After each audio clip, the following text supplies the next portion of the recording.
키워드로 살펴보는 오늘의 화제 빅뉴스 시간입니다. 정치부 정광재 국회반장과 오늘 함께하겠습니다. 어서 오십시오. 네, 오늘 첫 번째 키워드는 뭡니까? 네, 첫 번째 키워드는 저희 어머니도입니다. 혹시 오늘이 어떤 날인 줄 아세요? 죄송합니다. 모르겠습니다. 오늘이 치매 극복의 날이라는 겁니다. 아, 예. 네, 치매 환자가 빠르게 늘고 있다는 사실은 아시죠? 아, 예. 아니, 그런 날이 있었네요. 언제부터 네. 지정했던 됐던 겁니까? 이 치매 극복의 날은 세계보건기구, 그러니까 WHO와 국제 알츠하이머 협회가 치매 환자 간호의 심각성을 인식하는 계기를 마련하겠다, 이런 의지를 갖고 지정했습니다. 네. 올해로 13번째라고 하네요. 오늘 치매 극복의 날을 맞아서 문재인 대통령의 부인 김정숙 여사가 특별한 영상 메시지를 보냈습니다. 김 여사의 메시지 직접 한번 들어보겠습니다.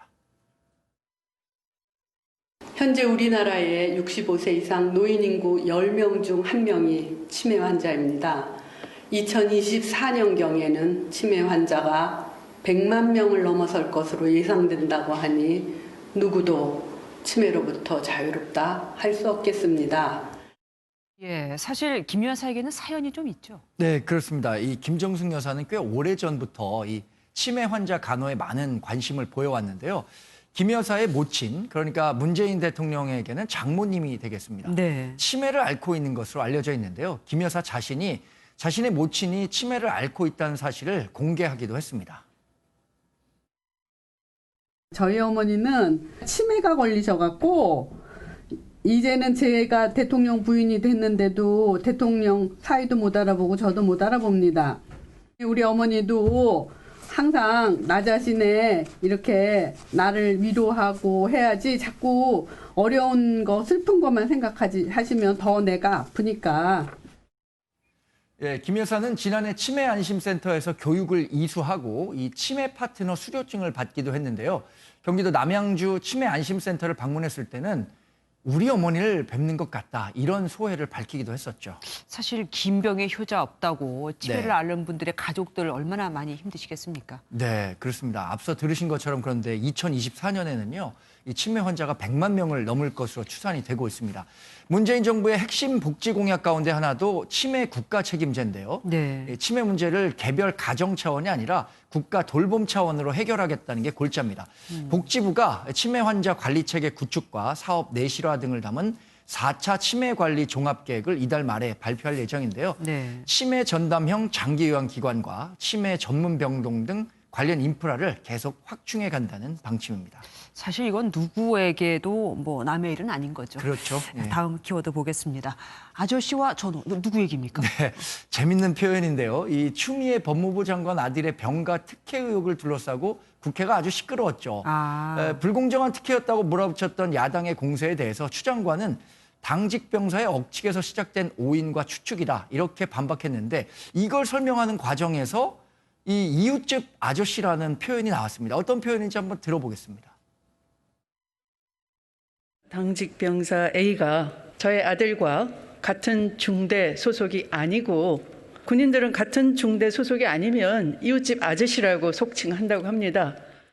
그러니까 군대 내에서 아저씨라는 그 표현이 문제가 됐고. 네, 그렇습니다. 근데 이 국민의힘에서는 이 표현에 대해서 상당히 문제를 지적하고 있는 것 같아요. 경기도당 이균철 국민의힘 위원장은 자신의 페이스북에서 어떻게 군대 내 전우를 아저씨로 부를 수 있느냐, 이렇게 항의를 했는데, 이 위원장은 추 장관의 아들 서모 씨가 근무했던 미 이사단 지역대장을 지내기도 했습니다. 네. 군대 내에서도 이 국무위원이 공식적인 자리에서 쓸만한 용어는 아니었다, 네. 이런 비판적인 목소리도 나오는데요. 네티즌들 사이에서는 찬반 양론이 교차하고 있는 것 같습니다.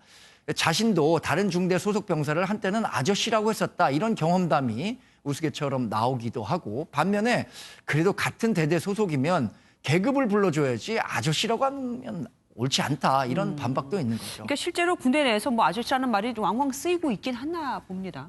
제가 그래서 인터넷에 아저씨라는 말을 한번 검색해 봤는데 재밌는 걸 발견했습니다.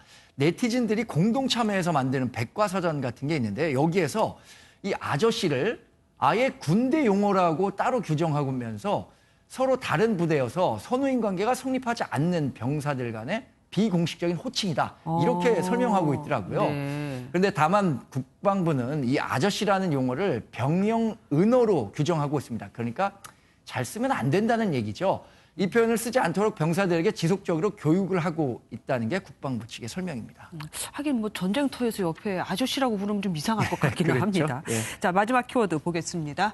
청주 전세, 노영민 대통령 비서실장 얘기죠? 맞습니다. 예, 노영민 대통령 비서실장이 2주택자 논란에 시달리다가 충북 청주와 서울 반포 아파트 두 채를 다 매각해서 이제는 무주택자가 됐죠. 네. 근데 이 과정에서 자신이 강남 대신에 지역구 의원을 지낸 청주 집을 먼저 매각했다가 민심의 역풍을 아주 세게 받기도 했었는데 맞아요. 현재는 비서실장 공관에서 살고 있죠. 이번에 청주 흥덕구 아파트에 전세 계약을 맺은 것으로 전해졌습니다.